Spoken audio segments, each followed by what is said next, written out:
shrinking of ice caps up on the continent. Got it now for all Got it. time, for the rest of this incarnation? You will have that information I think at your so. disposal? I think so. Yeah, I think I so. think at this point you've got it. Okay, so all of that is relevant to what we're talking about here. Whether or not a case can be made for an actual Atlantis, a proto-historical Atlantis that would have more or less conformed to what Plato actually describes in his two dialogues, Timaeus and Critias, right? That's kind of what to set out what we're attempting. So in order to accomplish that, what we're going to do is we're going to continue to look at the narratives of the dialogues themselves to see specifically what Plato is saying. We may sometimes refer back to the original Greek that he used, the Greek terminology, just for clarification. And then we will go into looking at what actually science can be invoked or rejected that might support or refute anything specific that Plato says. What we found so far, though, is that when you have a eustatic rise or fall of sea level, you get a isostatic response in the Earth's crust. So when you depress the Earth with the ice grows, it depresses the crust of the Earth. And when you release the ice, the Earth rebounds. Likewise, the evidence now is showing, and we've begun to show, to present some of that evidence, is that when the ice sheets are melting and the ocean level is rising, you're now increasing the loading on the ocean floor by trillions, hundreds of billions, trillions of tons of weight, literally, onto the ocean floor. You're going to get a response from the ocean floor. That's the general idea here. Now, another important idea, the geoid. The geoid is the geometry of a stable Earth, which is always fluctuating because there are constantly forces impinging upon the Earth, both internal and external, that are wanting to change the minute, the very precise shape of the geoid. But the geoid is constantly trying to maintain moving towards equilibrium. When you have the rapid onset of an ice age or the rapid termination of an ice age, and you have this rapid melting of ice, this rapid transfer of weight from the continental surface back into the ocean basins, it causes a response in the shape of the geoid. Now, because of that, when you have the vertical movement left above or below, what's going to happen is you're going to now have a region of the crust that's now out of balance with the Earth's center of mass, if you want. The tendency then is going to be for that crustal region to try to accommodate the fact that perhaps now, if it's been unloaded, let's say you're talking about a region of the Earth's crust that's being unloaded, and let's say it's at 70 to 80 degrees north latitude, and it rises by 1,500 or 2,000 feet. Well, you can see right there that that's not the distance from Earth's surface to the center of mass of the geoid anymore. You'd have to get closer to the equator for that piece of the crust to now resume equilibrium with the geoid center of mass. So what I'm getting at here is that it's likely that from the geophysical studies of the Earth would imply that there has to be accelerated lateral movement of the Earth's crust, in addition to vertical movement. You see, this is kind of what I'm getting at here. So the glacial loading and unloading is going to have pretty substantial consequences to the shape of the geoid and the response of that geoid. And this response, when you have the isostatic response, it's highly probable that you're going to have a seismic response or a volcanic or both accompanying those shifts in the geoid and those redistribution of the tectonic plates. And go ahead, Mike. Which brings us to the question I asked at the end of the last episode about, with this massive unloading of the glacial ice, the ice cap, and the loading of the water into the ocean basin, and if you posit that there was such a thing as a continent, whether you wanted to call it Atlantis or whatever, but there was some sort of land mass there, and you've got this ridge and you've got this flexion going on, right? Yep. And you got some subsidence. Surely there would be other evidence around the globe of such a major. Yo, what's up, Dick? I'm glad you asked that question, Mike. Mr. Sarcasm. How you I doing, homie? really and truthfully am, because Figured out my that's kinda mic where we're finally. going. And we will try Figured to out the get best some of setup for my that, mic, like in this. This is episode, probably best setup. and Like, isn't probably, like my arms like this. carry it over into some of the next episode to see exactly, because yes, the point is that Looks there like a should huge be, penis. there should be evidence. For one thing, one of the Yeah. things that I would What's up, buddy? surmise How you doing, man? is that let's say you have, as the static rise of sea level presses down on the ocean floor, you're going to have an isostatic response. I was just thinking about your That Arnold passes, man. isostatic No homo. response may not be necessarily Not uniform. related to that It penis may joke. involve seismic movements. It may involve tremendous dislocations. That's of too much, man. You along crossed the fault line. there, because we know, we've even seen in modern earthquakes that are up, around hitting 8.0 on the Richter scale, like the Alaskan earthquake of '64. There were gigantic offsets of 30 and 40 and 50 feet, right? Now, we could be talking about here seismic events that are an order of magnitude beyond anything we've looked at in history. I mean, that, and in fact, there is some data and evidence to suggest that there were enormous seismic responses, both in, for example, the Pacific Northwest, but also in the Fennoscandian region of Northwest Europe to the rapid glacial unloading.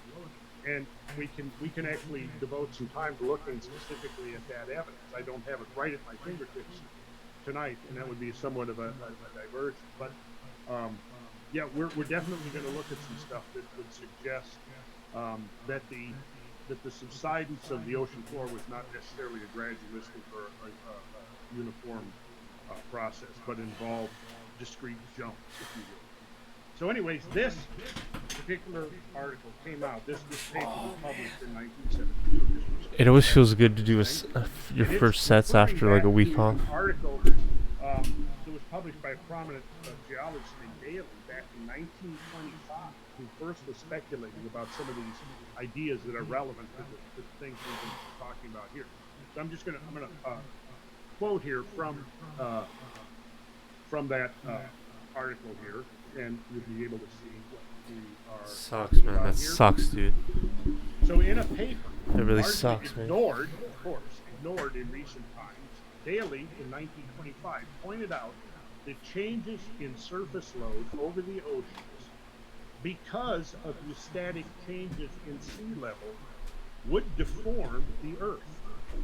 And according to Rudsky's 1889 calculations of the surface deformation of a homogeneous elastic sphere, right? Homogeneous simply means it's going to be, this is a theoretical sphere the size of the Earth that's going to be homogeneous, right? Meaning it's the same density and consistency throughout. Elastic meaning that it can move and respond. That it's not so rigid that it resists changing shape because of the surface loading and unloading, right? So it sounds complicated. It's not. Calculations of the surface deformation of a homogeneous elastic sphere. So his calculation showed that the deformation would be of significant magnitude. Got it? Got it. So then he goes on to say that in late glacial time, the major changes in load originated from the melting of ice over Fennoscandia in North America, and the simultaneous worldwide rise in sea level from the released water. Because the surface loads involve the lateral transfer of mass, so must material be able to move laterally at depth within the asthenosphere. Now, you see what we're talking about there? I recognize that he's saying what you were saying earlier, basically, that it can't move out and remain balanced in terms of the center of mass. Isn't that what you were talking about? It has to have some lateral motion. Yes, but now what he's talking about is the material down even below the crust, where it Right. becomes moltenly elastic, right? So what he's saying is that material, because the surface loads involve a lateral transfer of mass, so must the material down below be able to move laterally at depth. Okay, so in other words, Oh, I see. yeah, you got it. I think you Yeah. got it. Yeah, you got it. The material, the liquid material below has to be able to move around. Right. So, Yeah. so think about this: is the ice building up on North America, bearing down, it's pushing the plastic material outward, Right. Right. which so when you're releasing weight from the ocean, you're not only releasing. The point here is that you're not only releasing the weight from above, you're now increasing the pressure from below. From below, because that yeah. plastic material is being squeezed to the side. Right. It's like squeezing a water balloon. Yeah. It would be like squeezing a Squeeze water a water balloon. balloon, it bulges out, squeezes this way and bulges this way. Yep. Perhaps, Mike, you could take a break and you could get a balloon and you Yeah. can demonstrate that. Demonstrate for us. Beach ball's good. That might be easier to access. So the point is that when, let's say, when the ice is forming and it's pushing down on the crust, you can imagine the molten magma underneath actually squishing out to the sides, and then when it melts and it's lifting back up, you're going to have this flow Yes. running in underneath. Exactly. That's exactly it. I hope these little asides are less distracting and more useful, people. So, continue Wow, on 30 here. degrees, So insane. Walcott goes on to say, I didn't know already it started complex today. picture Maybe that warm. of relative movements of sea level is further complicated by ground movements due to post-glacial rebound itself. The material that flows into the deglaciated area to produce uplift must come from somewhere.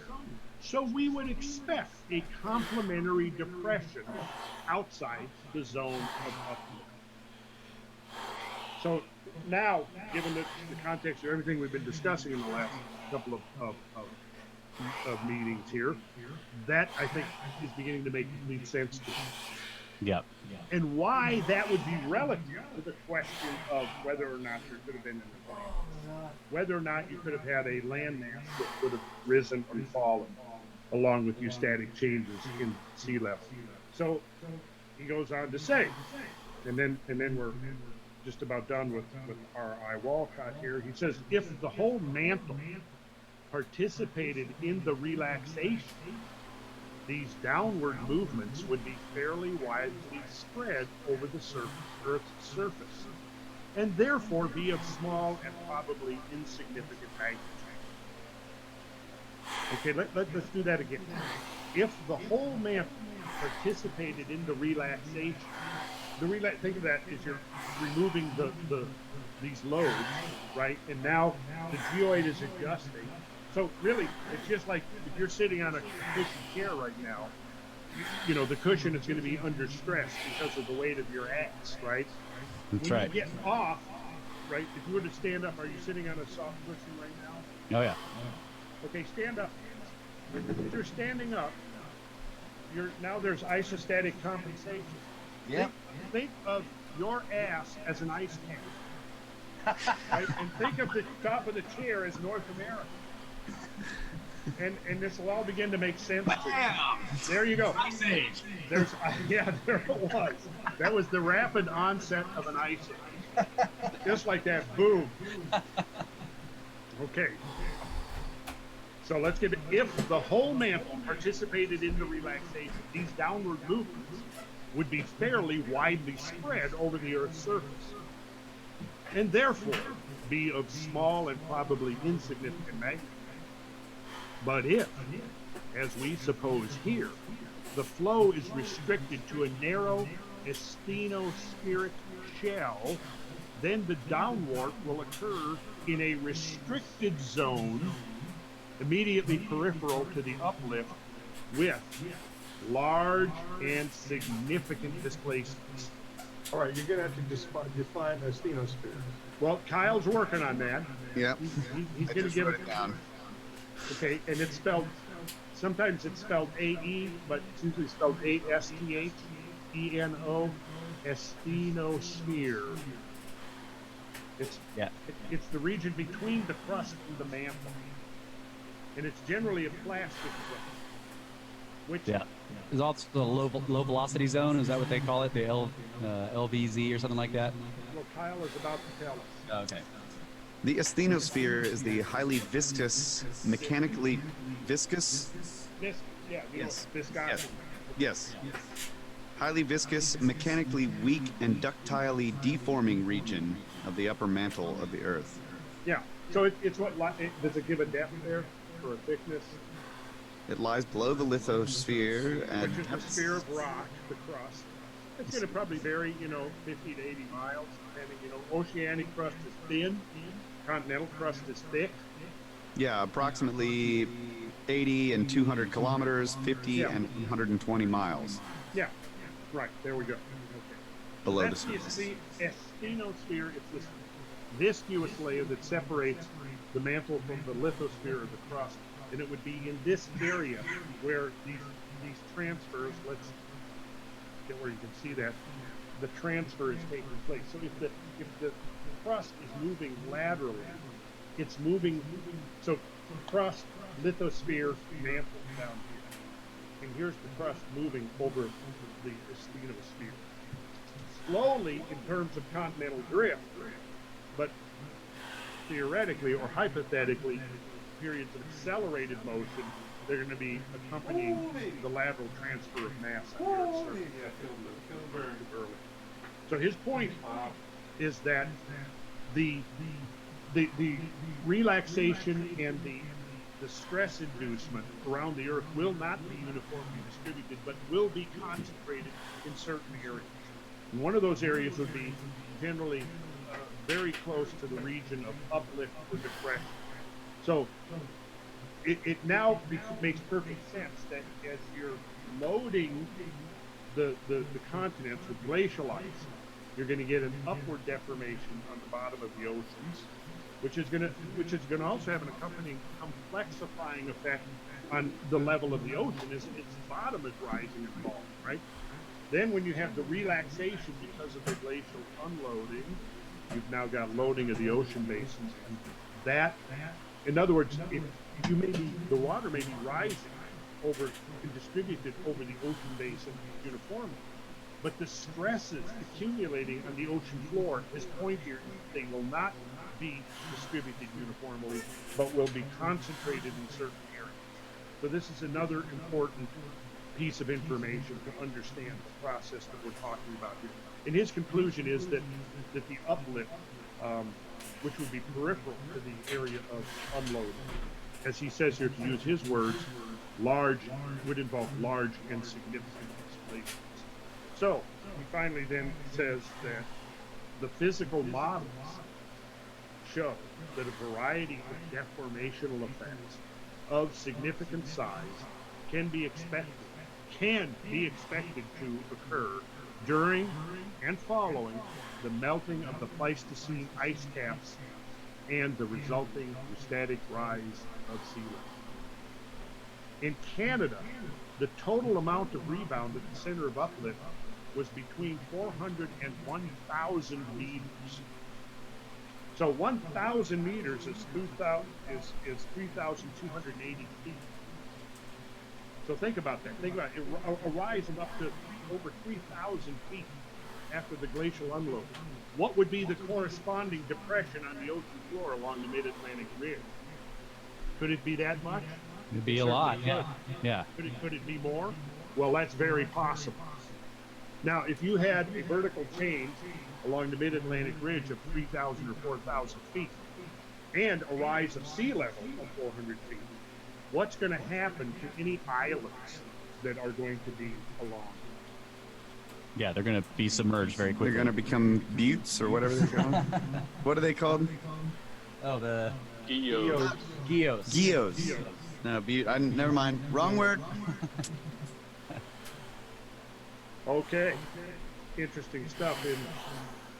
That is, yeah, and it makes sense because the ocean floor is a thin crust. I mean, if it rose up, 3,000 something feet over the continental, over the continental mass, then you can imagine that thin crust in the ocean, when that water dumps into there, that it could depress a lot farther, especially because there's also a hinge there along the ridge. Yes. Yeah, that's exactly the point here that I want people to take away from this.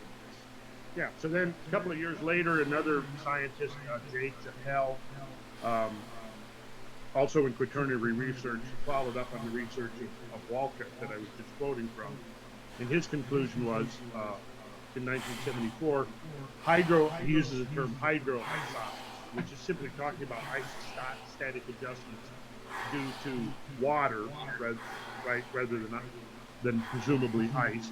Hydroisosmosis, the concept that meltwater from Pleistocene ice caps produced loadings of ocean floors such that significant global deformation followed, recently has been examined by Walcott. The earlier qualitative assessment of hydroisosmosis as an important factor in glacioceustatism, right? We're just making up a new word here, but it's glaciers and eustacy. So glacioceustatism are qualitatively supported by Walcott, who also demonstrated the effects of glacioeustatic inundation. Here's the important point: will vary with location. So what that means is, if it's not adjusting too much in one place, it has to be adjusting even more somewhere else. To maintain. Yeah, you got it. That's the idea. Presumably, those adjustments somewhere, it would pick somewhere else that was easy. Path of least resistance. Path of least resistance. That's right. Yeah. Exactly.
It's another adventure with HiddenIncasTours.com, and today we're exploring once again Pumapunku and Tiwanaku in Bolivia.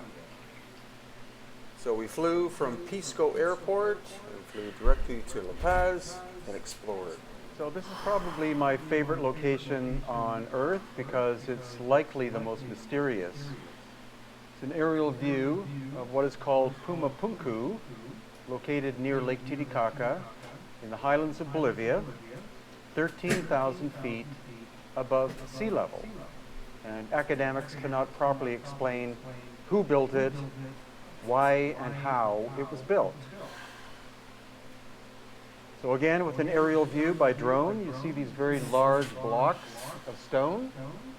We have two types of stone located at Pumapunku. One is red sandstone, the quarry for which is located about 8 miles away to the west. And then the gray stone is called andesite, and the quarry for it is about 55 miles to the northeast on top of a volcano. Now, academics insist, or at least most do, that all of this work was done by the Bronze Age Tiwanaku culture about 2,000 to 1,000 years ago. But again, emphasizing Bronze Age culture. The sandstone is relatively soft, but the andesite is very hard, and you cannot shape andesite with bronze tools. And there's no evidence that there were ever many bronze tools in this location. So here you can see where some of the excavation was done. They only dug down about 2 feet, and you can see all of the shattered stone. And I think what happened here was that there was a giant cataclysm that occurred about 12,000 years ago, and a tsunami from Lake Titicaca to the north simply swept out or swept up a lot of mud from Lake Titicaca and literally buried Pumapunku. So when the Tiwanaku civilization appeared about 2,000 years ago, they didn't even know that Pumapunku was there, but they did occupy Tiwanaku, which is right next door. The construction there is of larger stones, and so these were protruding from the mud, and they used this as their ceremonial center. And what you're looking at next to me are 4 of the famous H blocks on the right-hand side of where I'm standing. And each one of those is of a different shape and size. So the idea that they were poured into molds is not correct. And the idea that they were made by the Tiwanaku culture is also not correct. So we're talking about a location super ancient and made originally using lost ancient high technology. Here we have the entrance to Pumapunku. Luckily they have a relatively new sign there. But 90% of the people who visit Tiwanaku and Pumapunku, which are in fact the same location, 90% never see Pumapunku because all they see are a pile of stones in the background. And they don't know what they're missing because it's very, very enigmatic. Here we see the basic design of it. Of course, it does look like a temple or pyramid of some kind, bilaterally symmetrical. There is a ceremonial pit of some kind in the center. And it's the most complex construction within hundreds of miles. It sits by itself. It seems that whoever built Pumapunku did so and built nothing else on earth, because the work that we see in the highlands of Peru are different. In the highlands of Peru, we find more polygonal construction. This is much more linear, and the surfaces are almost laser straight. This is a close-up of 4 of the H blocks. Again, we physically measured them, and some are more than an inch wider than the others. So each one had to be individually crafted. There appear to have only ever been 8 of them, because much of Pumapunku was moved to other locations, such as the little town of Tiwanaku in the background, and used in wall construction, starting most likely in colonial Spanish times, but we see no evidence of any other H blocks, and that's what makes them so mysterious.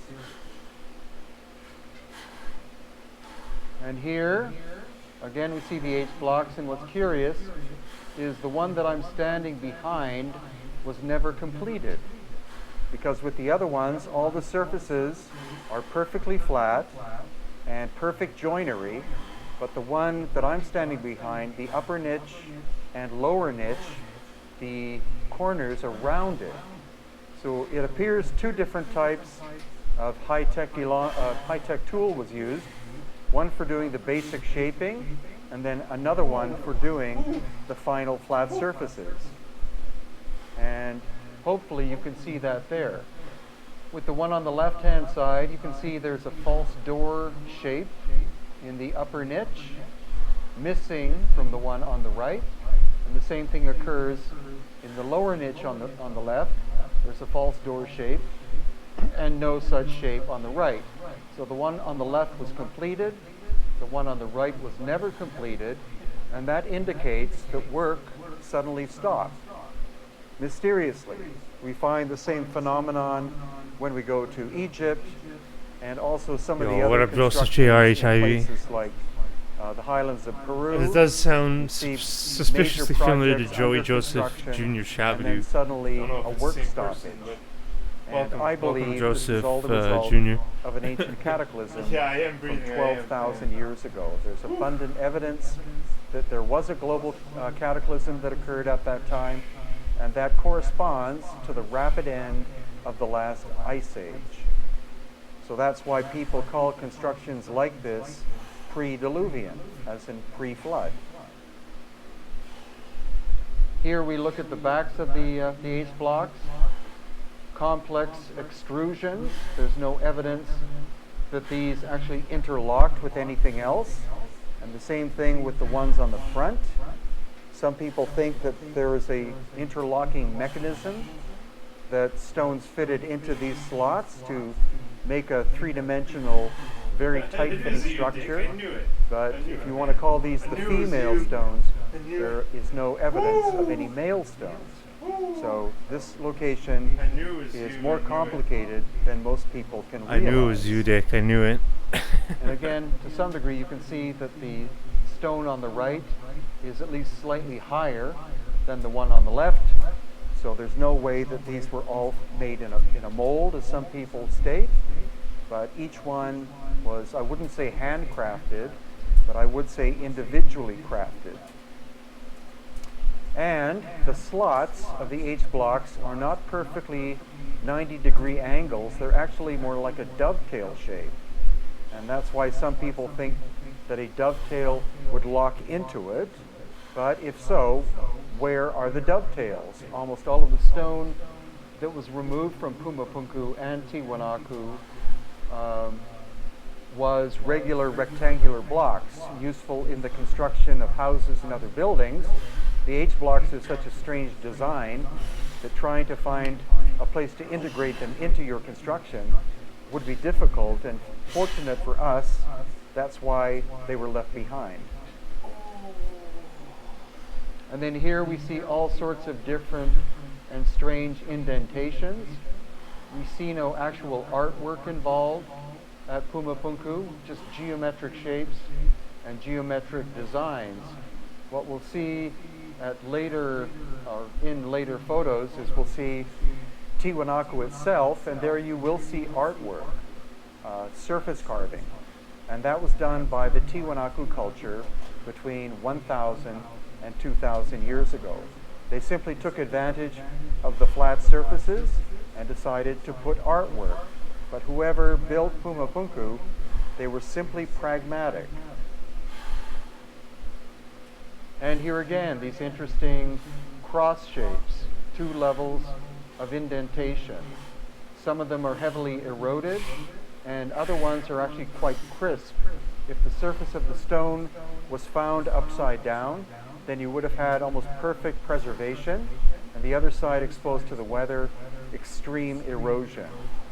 So some of them look like they're brand new, whereas others look like they're incredibly old.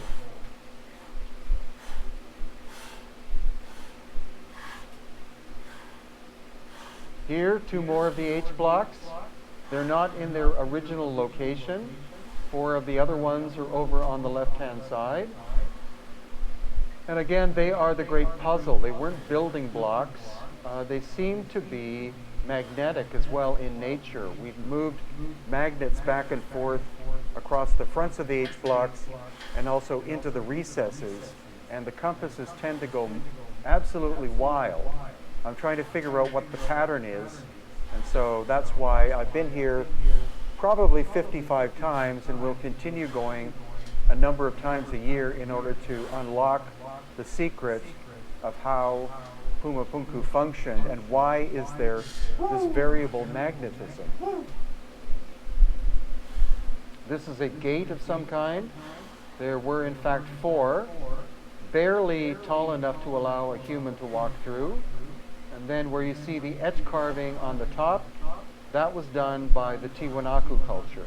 Again, they found perfectly flat surfaces and decided to etch some of them with usually birdman designs. And then here we have the excavation, and you can see that some of the ancient stones are protruding from the wall. So it's quite clear that a lot of the construction at Pumapunku is still underground, but the archaeologists refuse to do any more digging. They say, we've dug down 2 feet and that's all there is. But there has to be much more to it, because ground penetrating radar has been done here by independent researchers, and they have found that there are chambers underneath Pumapunku. But will they ever be excavated? We'll have to wait and see. And then these are where clamps used to be. So different shapes and sizes of clamps that would lock different stones together. There's my foot for reference in terms of size. The clamps that were found were made of bronze, and it's very difficult to smelt bronze at 13,000 feet elevation, especially if you're a relatively crude culture. So it's possible that the bronze clasps were made by a much older civilization with the capability of melting bronze with ease.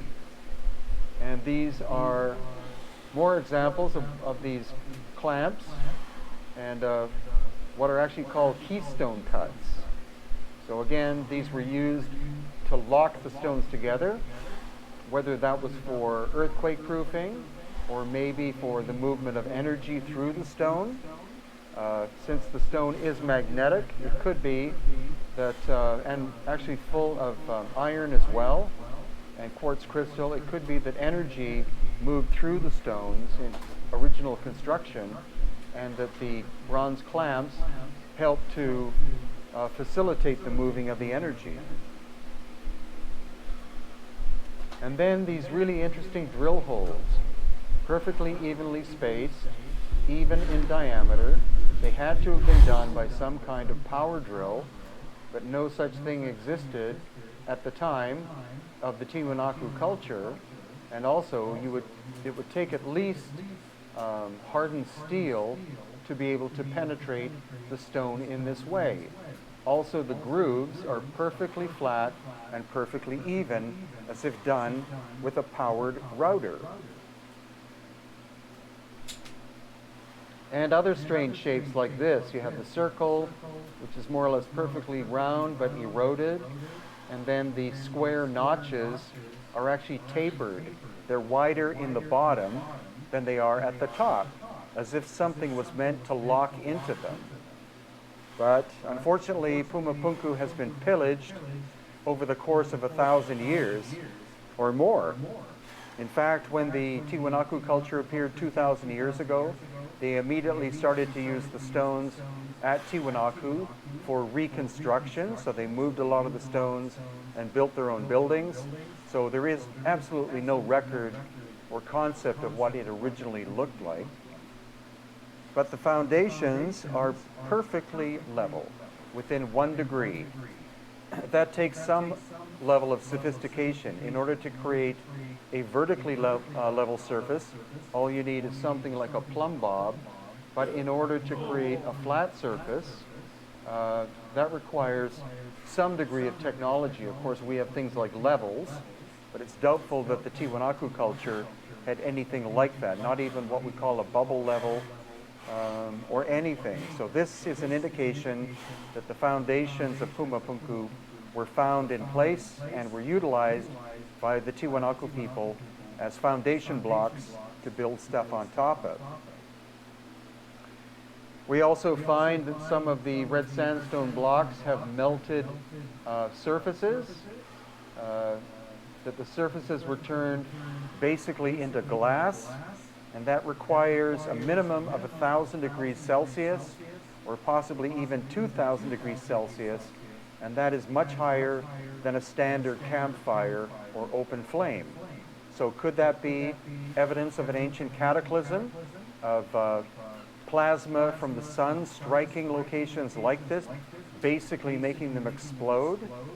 Could be. That's what we're doing in terms of further research.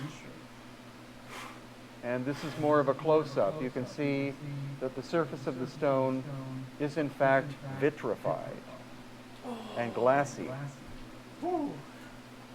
We also have these giant foundation blocks.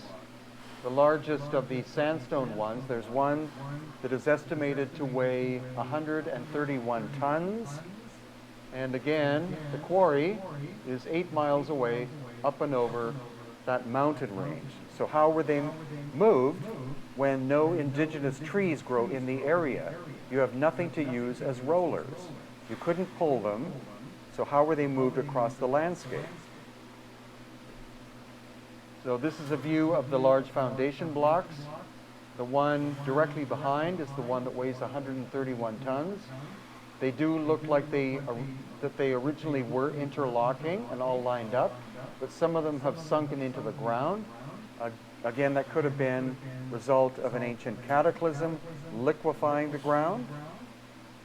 And this is the profile of one of the giant blocks with these strange niches in it, function unknown, but again, perfectly flat surfaces and right angles, as if something was meant to lock in, but we can't find where the stones are that did that. And here, the level shows the flatness of the surface, the fact that this one at least, is still almost perfectly level. And if you didn't have the pitting, as the result of all the weathering, these surfaces would be almost laser perfect, flat. That is not something you can achieve with hand tools. I feel it right in my soul. And this just shows you the flatness again of the surface. Clearly, this was machined. And more evidence of cataclysmic damage. Some of these stones partially sunken into the ground. It's likely that the entire original foundational platform extended for 30 to 40 feet, that these big sandstone blocks interlocked with one another. But again, some have been broken up and moved to build other buildings. They actually dynamited the location for the foundation of the railway that was built nearby. So the sad case of Pumapunku is it's not in its original form in any way or shape. Then further afield, more than half a mile away, we find more bits and pieces of Pumapunku. So it could be that it's a much bigger site than the fencing which is presently around it. And then here again, the excavation going down 2 feet. Some of these blocks are in situ. And so, again, evidence that there was an ancient cataclysm that happened here that buried Pumapunku. And when the Tiwanaku people found it, it was simply a hill. Also more possible charring of surfaces here on the gray andesite. Again, possible evidence of solar plasma striking the surfaces. That is the theory of Dr. Robert Schoch, who actually accompanied us once there. And then this is the original foundation at Pumapunku. You see there's no mortar in the construction. And so you have 4 layers of the original material, and then all of that clay was removed in order to expose it for the first time in possibly thousands of years. And then you see above it the original surface. So again, more evidence that Pumapunku was buried by some kind of ancient mud cataclysm. And here too, some of the foundation blocks located on the left-hand side. You see how it was originally found. That area on the left has not been excavated, and the whole hill has a very natural appearance. It's only where we find the excavations do we find these precision blocks that had to have been cut by some kind of machine. And there again, the foundation which has been exposed, perfectly level. And then on the upper part, that's the mud area that has not been excavated.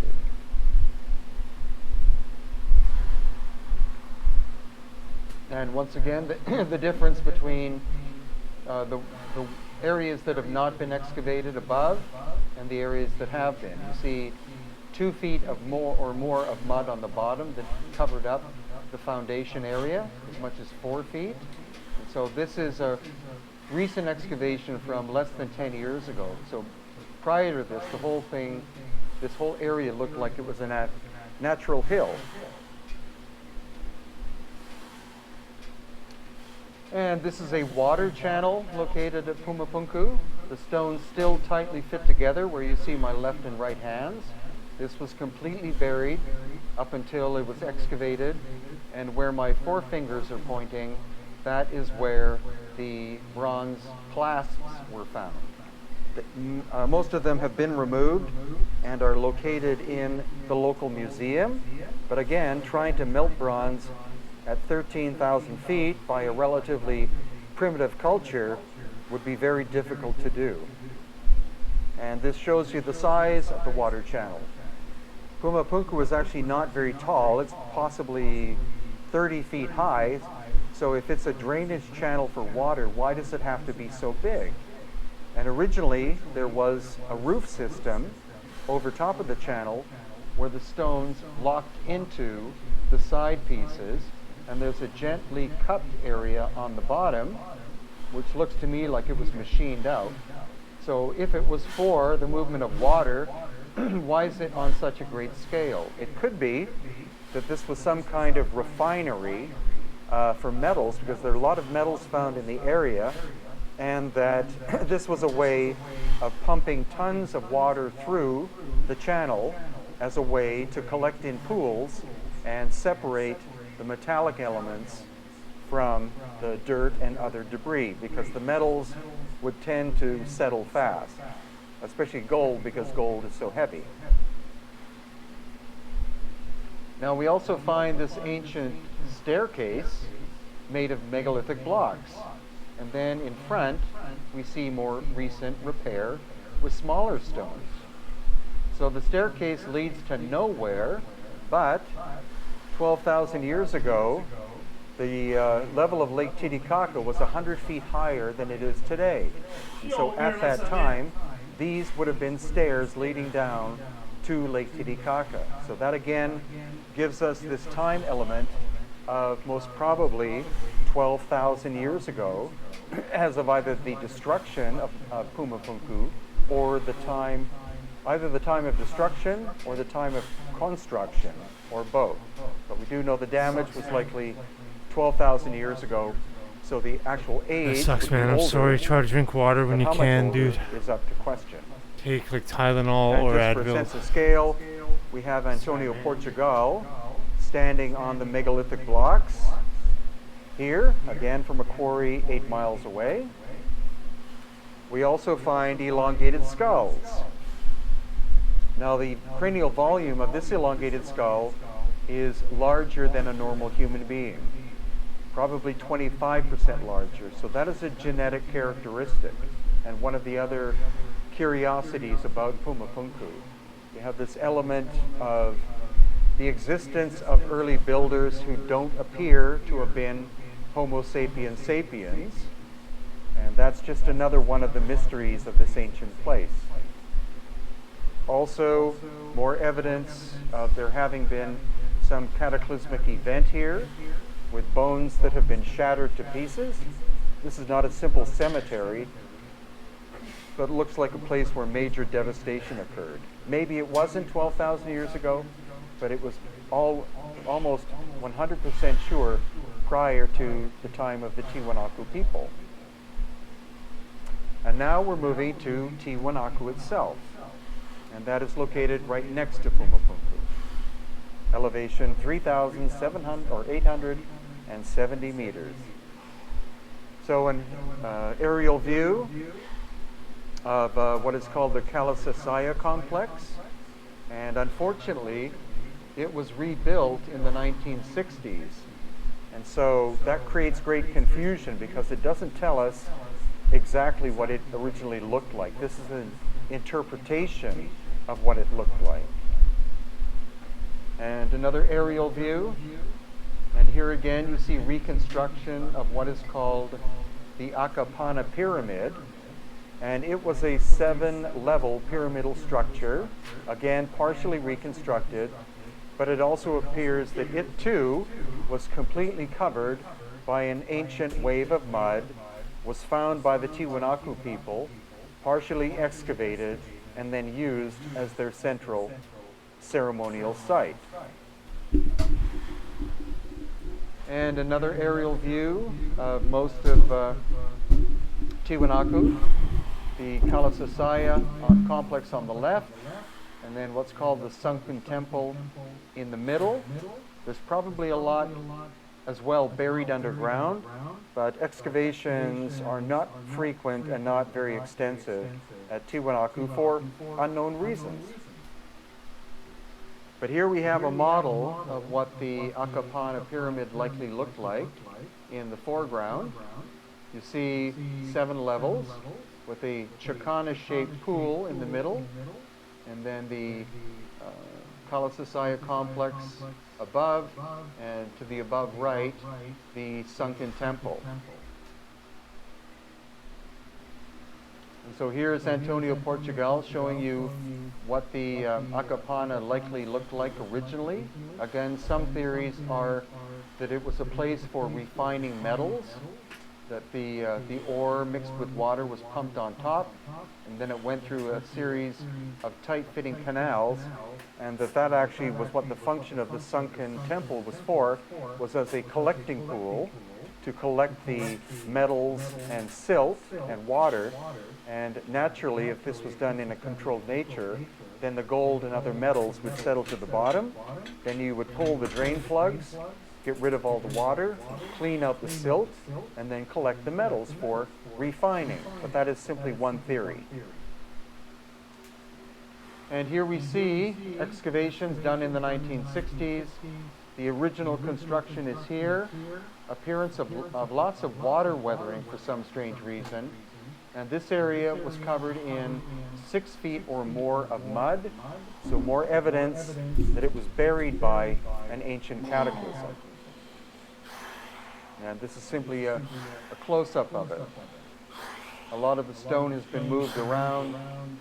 Some of it has been pilfered by local people, but the foundation appears to be there, made of tight interlocking red sandstone blocks. And this, again, is the symbol that appears over and over again at Tiwanaku and Pumapunku. It's like a false door with a double lintel, and we see that over and over again. It's the only major example of so-called art that we see from the pre-Tiwanaku period, and that, I think, is almost like a maker's mark of some kind. Very mysterious, and likely not hand-carved, but machined into the surface. And once again at Tiwanaku, like at Pumapunku, we have this repeating design of this false door with double lintel, and the surfaces of the stone almost perfectly flat. And again, magnetic anomalies, not with the red sandstone, but with the gray andesite. Some stones are more sensitive than others. The ones that are flat tend to not have too much of magnetic anomaly, but the ones which have the complicated angles, the magnetic anomalies go very wild. And so that's the main part of my research at Pumapunku and Tiwanaku now, is the magnetic anomalies. And this is Patricia Awian, and she's touching a piece of stone that we had sampled or tested, and it's 37% copper. So that could be an example of an ingot that was created in the early times at Tiwanaku Pumapunku as the initial material for further processing. So once again, the idea that the original function of Tiwanaku and Pumapunku was some kind of metal refining place. And here is a close-up of what that stone is. Again, 37 to 38% pure copper, which is not normal. And another piece being held by Anthony. Again, this piece is very high in copper content. We only found about half a dozen of these It's terrible, man. on location. The rest may have You know what's even literally worse just than been that? taken Scientists away that support and been fucking genetically refined, modified maybe crops. even during colonial Spanish It's so dumb. times, maybe even incorporated into the structures Especially of the ones local with like buildings plasmid in the insertions town. and shit. Insertions And of once again, activated showing you genes the from other incredible species. Oh, it's flatness. so dumb. And once again, these square shapes are wider at Or the bottom self-produced, than the they are at the glyphosate. top, as They if created something it's was like a meant to strain of lock wheat or something that inside. produces its own glyphosate in the roots. I think through plasmid technology. And these They interesting take a bacterial semicircular plasmid and they shapes, insert. They look like they were done by some kind of machine. Because I don't Are think they these do it through the one half genome. of I a think they do it through perfect plasmid circle? insertion. We've never been able to find the other half. It's insane So again, to just an perpetually create anomalous glyphosate. feature whose function The we phosphate. haven't been able to yet figure out. The carcinogenic toxic phosphates. And we've also found foundation blocks, the original PO4 foundation groups. at Tiwanaku. And as you can see, Oh, it's perfectly so dumb. level on the horizontal. So these are still in situ from the first period of construction, many thousands of years ago. And what we do know is there is a lot more underground at Tiwanaku and Pumapunku, but whether that will ever be excavated is in doubt. And simply another example of foundation almost perfectly level.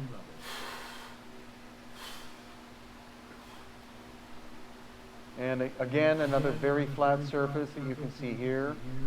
There are hundreds, if not thousands, of these precise blocks located at Tiwanaku. But again, unfortunately, Tiwanaku being occupied by the Tiwanaku culture, starting around 2,000 years ago, a lot of the smaller stones would have been moved and utilized in other constructions, as well as during the time of the Spanish conquest and Spanish colonial period, and even up to the present day. The larger stones are in place because they were too big to move, and some of the foundation blocks are almost locked into the earth. And once again, this shows you that we don't have perfect 90-degree angles. This is at Tiwanaku, but what we have are dovetail shapes. So much more complicated than creating a perfect 90-degree angle. Each side is exactly the same. And so it does look like something was meant to interlock in the stone, but we can't find the pieces that could have done that. And again, just another example of the flatness of the surface. Unfortunately, this wall was reconstructed in the 1960s, and they did not take record of where the different stones came from. So we can never replicate what Tiwanaku looked like. But we do have some interesting data here. This was from about 5 years ago. You see this massive stone block snapped in half. That's not natural. That would have happened by some kind of cataclysm, including the stones in the background looked like they were thrown around. And then curiously, when we came back 2 years later, rather than excavating, the archaeologists actually filled the area in. So they raised the soil up by more than 2 feet. Was this a way to hide the ancient evidence? That is what I suspect. Not uncovering the past, but hiding the past. And here too, you see this giant stone slab that weighed probably 10 tons, very complex in its shape. And then we go back 2 years later, and they've actually filled up higher so that you can't actually see the entire shape of what it originally looked like. And there is a photograph I took of excavations being done 3 years ago. And you can see they're uncovering quite giant stone blocks. Technically, I wasn't supposed to take pictures, but I wanted to take a record of the fact that there are large stones underneath Tiwanaku and Pumapunku that are being hid from the public. And here is another example of that. Not revealing the past, but concealing it. Also, this is off to the side, and this is almost a watertight shaft that goes down into the ground. I don't know why this hasn't been filled in, but this is likely from the very earliest high-tech phase of construction. All the stone fitting together almost perfectly, and so almost perfectly that this will fill up with water if it rains. And then we have these two stones, again with these cutting areas in the center. Here seen lying down about 3 years ago, and then suddenly 2 years ago they're seen standing up. So they're still manipulating the stones and moving them around, destroying the actual historical record of this location. This was probably done for the public to make it easier to look at them, but it destroys the actual historical record. That's why it's important to keep going back to see how the site changes over time. And here again, you see them standing upright. You don't see, actually we will see the detail here. The front surfaces are almost perfectly flat, and then the indentations, the angles or corners are actually rounded over. So like at Pumapunku, this is where a tool went in and did the initial cutting out of the depression or depressed area, and then another machine was to come and cut the corners, but work was interrupted for some reason. We also find these piles of ancient pieces of stone that are simply put into areas in some kind of random fashion. The round one on the left-hand side was a grinding millstone that was being created during Spanish colonial times, and the others are parts of Thank you for being here. waterways, some Tiwanaku vintage, I'm others signing off now. older, but there's no pattern to how they're put together, and that just makes the situation confusing. And here, another pile of different stones. Dick, are you online yet? Came from, and I'll raid there you if is you the are. If not, Spanish colonial I do have to go millstone right now, though I in can't the really center. kind of hang around. And this very strange shape. You can see it's quite complex in design. And Thanks the so much most for being here. intriguing thing about Aaron, it Dick, is that if you get up close everybody else, to it, lurkers, every you see lurkers. this very complex series of curves. You have sharp, flat sharp corners, very flat surfaces, and then this arch that goes in. It's a compound curve that would Dick, be I don't very see you difficult online, to my create man. in the first place. So Can't what read its you. original function is, was it I want part to read Outer of Heaven. a Sorry, homie. water movement system? Sorry, home slice. That is presently, again, unknown, and why Tiwanaku and Pumapunku are so mysterious. Then here we are at the sunken temple. 'Kay. Again, what its Peace out. original Thanks for being here. function was and why it was made as a sunken temple is unknown. The only original features there are the vertical stones, most of which are the andesite. The other ones were filled in the 1960s, confusing the whole situation. The fuck? I didn't know And if here, the all of these stone heads. Some people think that they represent the different people from history from different parts of the world, but they're very poorly done. The most intriguing aspect are the headbands that seem to be on many of them, and that is not a standard feature of the cultures of the area. And then when we get to the weathering, again, this wall has been reconstructed, and the vertical stone next to Susan here, you see the weathering pattern in the andesite is very strange. What we believe now is that part of Tiwanaku 12,000 years ago was actually underwater, because if you raise the level of Lake Titicaca up by 100 feet, part of these structures would have been underwater. So does that mean it was constructed underwater? Were they actually almost like little islands? And then again here, the vertical stones are original.